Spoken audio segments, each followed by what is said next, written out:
In just about 6 hours from now, new immigration rules will take effect when the pandemic-era public health policy, Title 42, ends.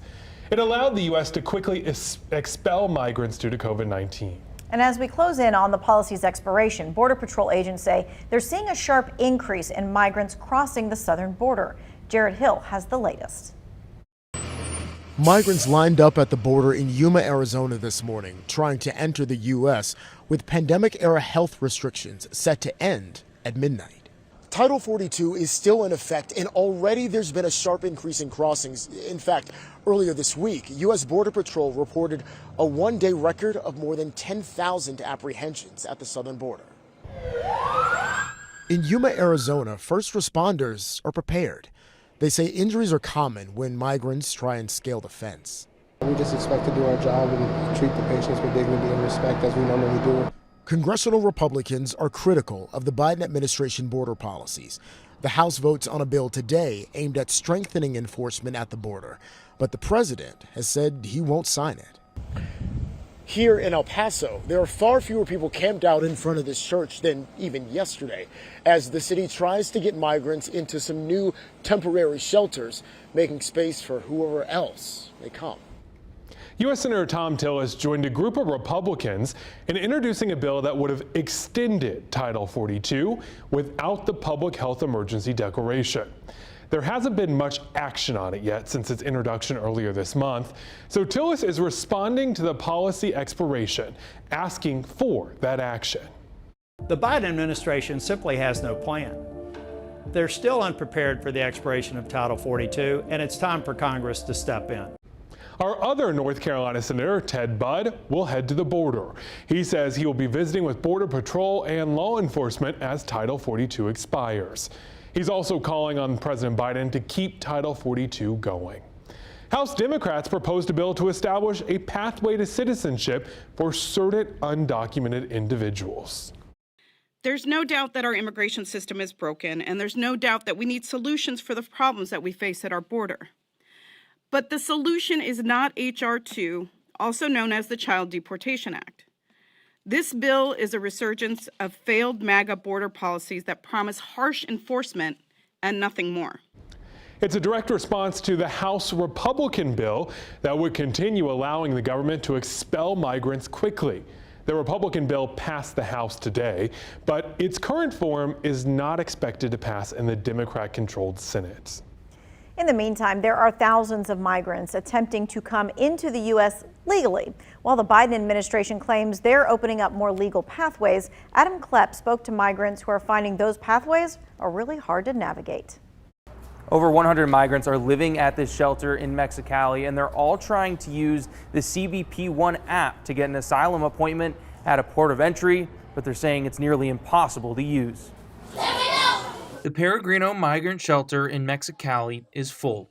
One mother from Venezuela trying to get an asylum appointment on the CBP One app for her husband and 3 kids, but it's not working. The app crashes, there's 5 in my family, and it always tells me it's full. One reason why is the demand far outweighs the supply. The city liaison to Customs and Border Protection says over 6,000 migrants currently live in Mexicali, but the number of daily asylum appointments is far fewer. To start it with, they mentioned they will handle about 25 a day, but they experience to have up to 45. Leaving the migrants at shelters competing over just a few spots every day. And even if one comes available, it could be over 1,000 miles away. In the application, it shows you 8 ports. I'm looking for Calexico or Tijuana, but then the appointment will be in Laredo or Hidalgo and nothing here. Well, Yuma is seeing an increase in border crossings ahead of Title 42's expiration. Many of the migrants at the Peregrino shelter say they're going to continue trying their luck with the app, as crossing the border illegally is dangerous. We had trauma from crossing the river in Texas. It was up to my mouth. My 10-year-old was almost carried away in the current.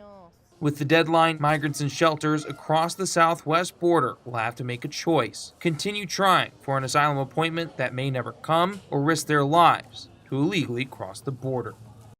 In anticipation of Title 42, the Biden administration launched some brand new measures. Brandon Lewis explains exactly what they are and how Biden hopes it will crack down on illegal border crossings. Starting Friday, the U.S. will resume processing asylum claims along the southern border.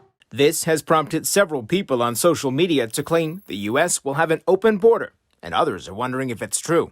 So, let's verify.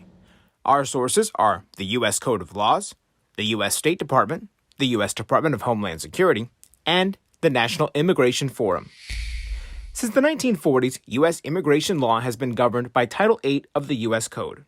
Title VIII was suspended during the pandemic under a different law, Title 42, as part of the health emergency to stop the spread of COVID-19. On Thursday, Title 42 will end and Title VIII will then resume. So, what changes? Starting Friday, the U.S. will again regularly process claims for asylum at ports of entry. Anyone who is caught illegally entering the U.S. could face criminal charges and be prohibited from claiming asylum for at least 5 years. During the pandemic, most asylum seekers were quickly returned back to Mexico or their home country without having their case heard. There was also no penalty for illegally crossing the border. Let me be clear.